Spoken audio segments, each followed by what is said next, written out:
All right, you guys, welcome back into this one here. We're going to be going through all the gun options that you'd be looking to bring in to your team this week in round 6. I'm going to go through a 2-tier structure in this one. So we've got those top guys that are going to be the must-have keepers over the entire year. The ones you don't really care about if they're playing Origin, if they're missing a couple of games over that period. And then we go to a tier 2 kind of section there. These are the guys that are going to be a little bit lesser in price, so you can save maybe 100 or so thousand.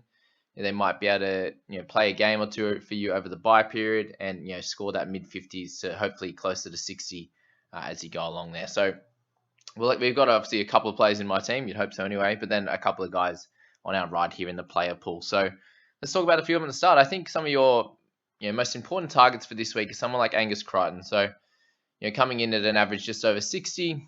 Exactly, pretty much where he was priced last week. These last two games are 70 and a 67 without really any attacking stats. So he's someone I'd be really targeting in this week. He is someone that will play in Origin, so he should miss 2 games over that period, which is nothing crazy, not too much to worry about it in that case, because you know what you're going to get with him. You're going to bring him in. He's going to score really well for your side, and you're not going to have to worry about him in that sense. And our next one's going to be Dev Fafita. Have him also, but he's someone who's really exceeding all those averages there, and he's up to 877 now, and I think he's going to end up being around that 900k kind of player. Averaging high 60s, I'd say, would probably be where you'd see him average over the year, maybe just ahead of Angus Kraton in that one. And for me, same deal with him. He should be playing Origin, and he should miss a couple of games over that period. But if you're missing out on his types of scores over the next bunch of weeks, it's very similar to where Cleary's at, except he's 200k cheaper. So a lot easier to pick up a Fafita rather than Cleary, for example. And even saying that, Cleary is another one of those guys in that top echelon of players that you should be targeting this week. And I wouldn't be blowing up the team to get him. He will have a 60 at some point. He will score 60 as everyone's captains. And if you don't have him, you'll be able to propel a little bit further forward in that week and the weeks following that. So he's someone that 1.06 that is definitely a really good option. Just be aware that one of the guys in the Discord group actually mentioned this to me, the fact that they after this third Origin game, they back up 2 days after that game. So if you're thinking about having these Penrith guns over that period, then there's a good chance that they won't back up in that round 18 game, especially with them being so good and dominating the year so far. You'd expect for him to be rested that game and other guys that would be playing. So just have a think about that, and it might mean that he's not a clear must-have in this stage. If you would have won him in the last bunch of weeks and at the start of the season, but right now coming to round 6, he may not. You might be able to spend your money better elsewhere on him. But see, if you've got him, he's going to be a winner. We'll talk about one more in my team, and that'll be Ryan Pappenhausen, a little puppy, my favourite player.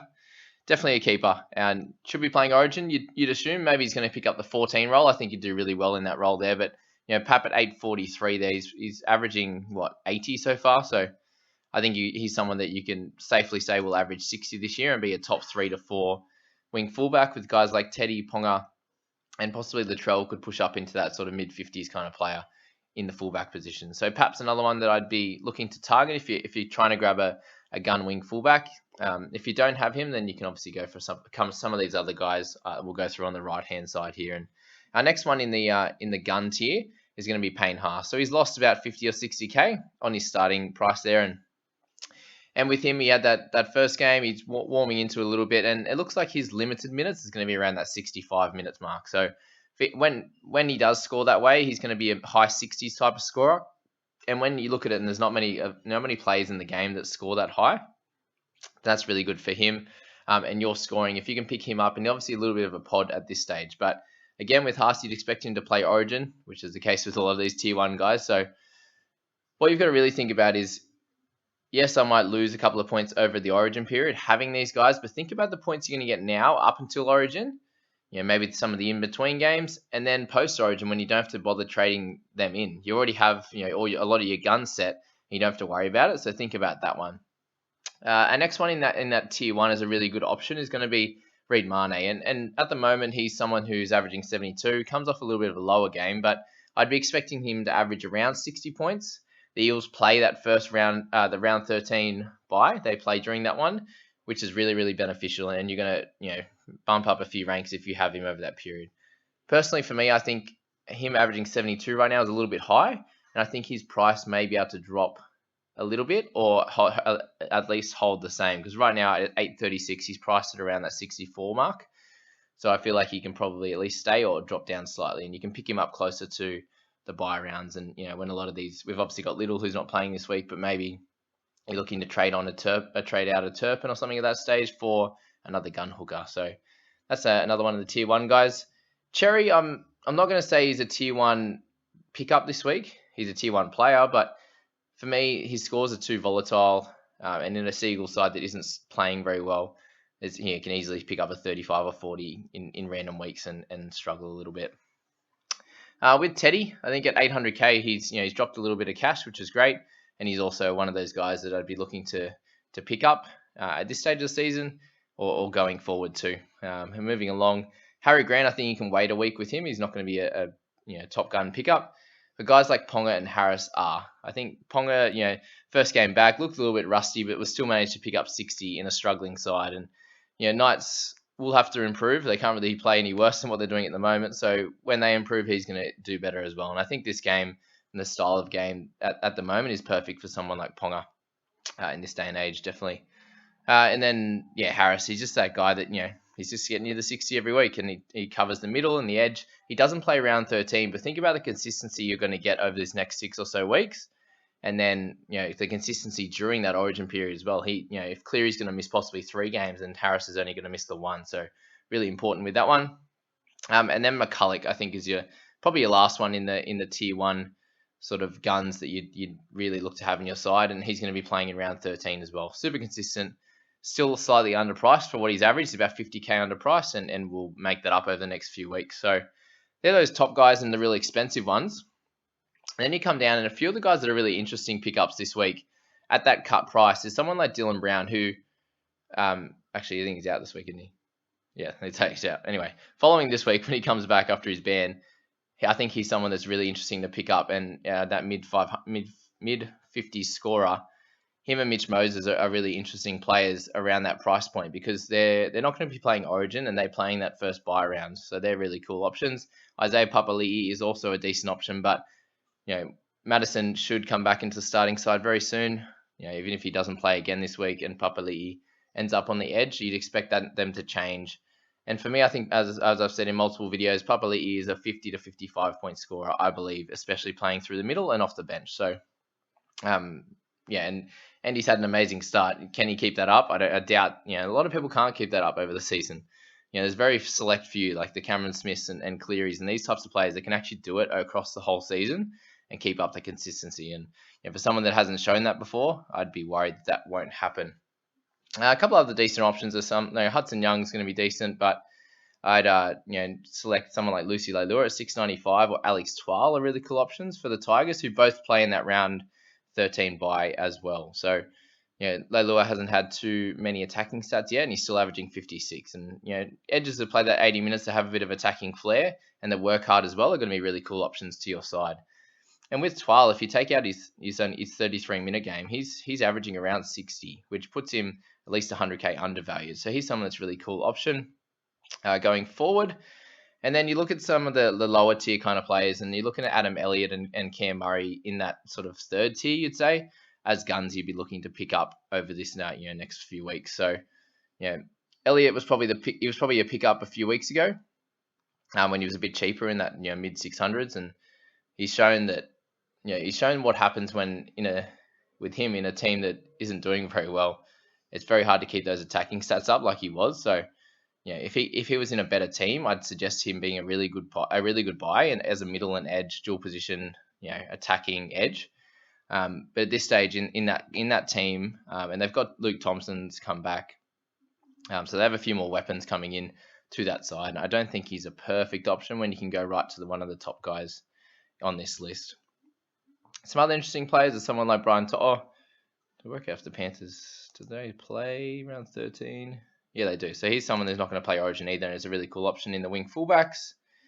Other than that, Kikau is not an option. Tack, Williams, Nathan Brown. So thinking about, Nathan Brown could be an interesting option coming closer to the bye rounds if he keeps scoring a little bit low. He's someone that really goes in patches, so he could be a really cool option across the bye rounds and may finish the year off well also. So keep him in mind.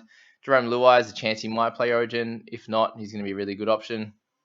Latrell Mitchell is also a decent option this week if you're looking for another wing fullback, or you're looking to bring him in if you had Pap Tuivasa or Pap and Tedesco and you wanted to make Latrell your third, and then you can move Laurie to the interchange, for example, and use him there as a backup option kind of thing, then that could be a good option there as well.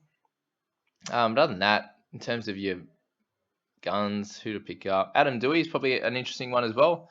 At 606k, he's a little bit undervalued to what he's been scoring at, and I think he's improved as a player. I don't know what you guys think. I think he definitely has, and he's obviously doing a lot more. He's a big body in the halves there, and I think they really need that. And I really think he's been a shining light for that Tigers side over the last bunch of weeks. So he's also a decent option. He's going to get the dual position after next week. And if you're not sure about what happens with the dual positions, it's going to happen on the 22nd, I believe, is midweek. What's that, Thursday? Yeah, Thursday next week will be when the dual position players get named. And if you've played the last 3 games in a row in that position and to get named again for that round 7 teams, then you'll get the dual position. So someone like Josh Schuster will be able to play on the edge, for example. And think about that when you've got guys like Ricky. If he's struggling as a player and you're looking to trade him out, then you might have Schuster come into that edge position, or have him as cover on the interchange there. So something to think about with that one. Who else we got? Thompson's a gun, but wouldn't be thinking about picking him up. And then there's a couple of guys like Luke Thompson who scored 60 last week in limited minutes. He's going to be playing in the middle with Josh Jackson going down with his calf injury. So I think Thompson's a really interesting one. I think he could probably average around 50, which puts him 100k undervalued. But it's the question is, are you interested in bringing in Bulldogs kind of players into this round? That's going to be my question. Do you want them in your team at this stage? And something like Jazz Tabanga, let's actually get him up on the screen here, just so we can talk through him a little bit, because he's someone I owned last year, and to be priced at 586 is a really interesting option, because he was getting lower minutes in those first few games. He didn't score as well, but then he comes out and plays 57 minutes and has a big game with a PPM way over 1. So what you got to look at here is the types of scores that he had, even with good minutes. So that first game, he got 53 minutes for 47, right? 44 minutes for 33 is not very good in terms of his PPM. And then 46 minutes for 50. So he's someone that's going to be up and down like that. And if we look at what happened last year, I think I picked him up around 12 or 13 after he picked up 68, 51, 62. And then you can see his scores are very consistent. And when he gets over 50 minutes, that's kind of what you'd be looking at there. But in terms of that, some of the games are 50 minutes, then he has a 40-odd, a 30-odd, and it's very easy for them to do that. They've got Tanua Brown coming back. They're even playing. Obviously, they've got Murchie on there. They've got Josh Curran in there. They've got Ben Murdoch-Masila. They've got so many guys there that can play that role. Tohu could come back into the 13 role when Tanua Brown comes back. There's so many different things here. And at 586, he probably is worth the risk. But remember, that's a 45 season average there, which it just says. It's pretty much about that.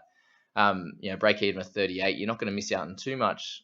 He might get 70. What are the chances he gets 70 again? It's probably a bit lower than you think, right?